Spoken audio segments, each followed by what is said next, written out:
Mahal kong Maynila. Yun. Charot. Kung naghahanap nga kayo mga mamshi ko ng pasyalan dito nga sa Maynila na walang entrance fee, dito na nga yan sa Rizal Park. Pagdating nga namin dito mga mamshi ko sa Rizal Park, ito nga si Kuya ang unang bumungad sa amin. Inalok nga kami ni Kuya dito mga mamshi ko, napipicturean niya nga kami.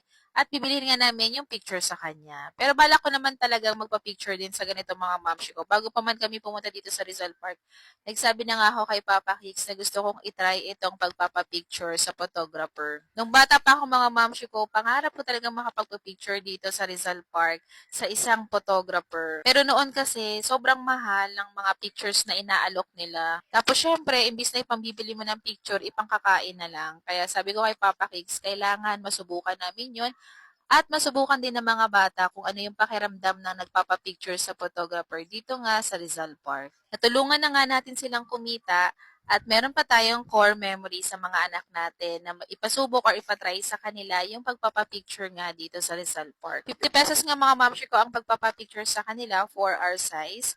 Tapos naman yung pinakamalaki is 100 pesos. Alam niyo ba mga mamshi ko, kaya talaga kami napupunta dito sa Rizal Park dahil kay Kaiko. Pinapanood niya kasi dati sa YouTube channel namin.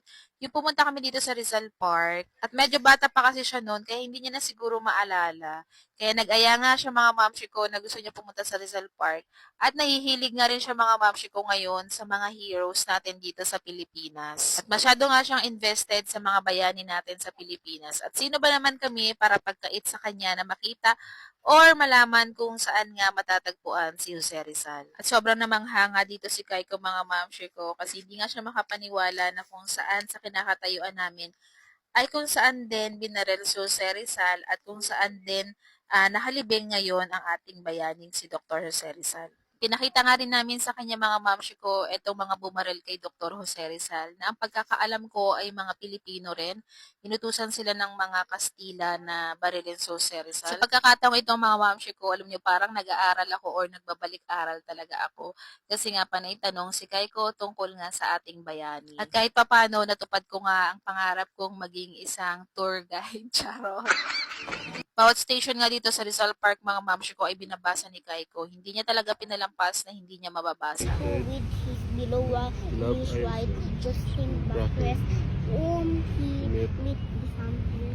At ang bawat statue nga ni Dr. Jose Rizal dito mga mamshi ko ay nilalapitan niya para nga tignan kung anong ginagawa niya at kung sino nga yung mga naging kasama niya sa huling sandali. Natapos na nga kami dun sa loob mga mamshi ko, dito naman kami lumabas sa pinaka Rizal Park kung saan nga nakalibing si Dr. Jose Rizal. At syempre mga mamshi ko, hindi rin namin pinalampas na hindi kami makapagpa-picture dito mismo sa monumento ni Dr. Jose Rizal. Kung babalikan mo nga yung mga sakripisyo ng mga dati nating bayani, talagang nakaka-proud maging Pilipino. Pero ngayon, ewan ko na lang, wala akong masabi. Baka kung biglang mabuhay si General Luna, pagmumurahin niya tayo sa mga binoto natin sa gobyerno. Charot. Anyway, mga mamshi ko, kung pupunta kayo dito sa Rizal Park, magbaong kayo mga mamshi ko ng madaming tubig or malaking lagayan ng tubig kasi may kamahalan nga ang mga paninda dito sa Rizal Park. Bukod sa kaalaman, pwede rin kayo maglaro dito mga mamshi ko sa park ng Jose Rizal. Pwede kayong magtakbuhan, magpiknik,